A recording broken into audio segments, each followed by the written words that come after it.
When a massive commercial jet roars overhead at Dallas-Fort Worth International Airport, you are looking at one of the busiest transit hubs on the planet.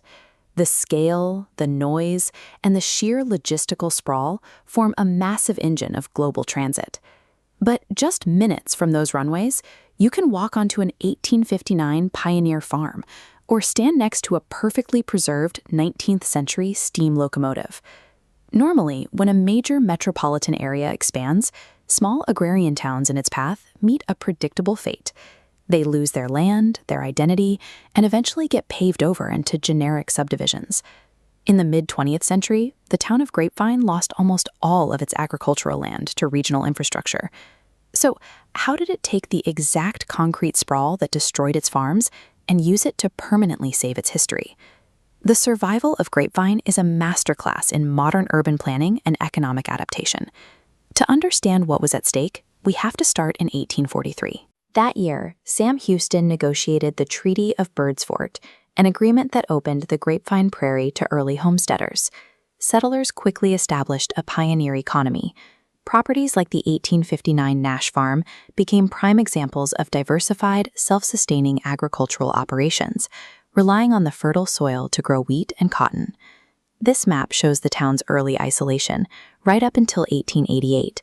That is when the Cotton Belt Railroad cut directly through the prairie, connecting Grapevine's crops to national markets and transforming the settlement into a bustling trade center. An agricultural boom followed. Local farmers produced massive yields, and their success with one crop in particular eventually earned Grapevine the title Cantaloupe Capital of the world. By the early 20th century, Grapevine's geography, its municipal identity, and its entire economy were bound entirely to its soil and the railroad. Then came the 1950s. The post-World War II Dallas-Fort Worth Metroplex was expanding rapidly, and it urgently needed a regional water supply. In 1952, the Army Corps of Engineers constructed a massive dam to create Lake Grapevine. The floodwater swallowed 2,300 acres of prime northern farmland. 13 years later, in 1965, regional planners delivered a second blow. They selected Grapevine's southern limits as the site for a new regional airport. This map shows the scale of erasure. Lake Grapevine eats the top half, and DFW Airport drops in, consuming 8,000 acres of historic farmland below. The economic fallout was immediate. With fields gone, supply chains collapsed. Railroads pulled out, mills closed, and the farming economy died. But locals refused to let the physical remnants of their town be bulldozed. Groups like the Grapevine Garden Club intervened, physically saving the 1888 train depot from demolition.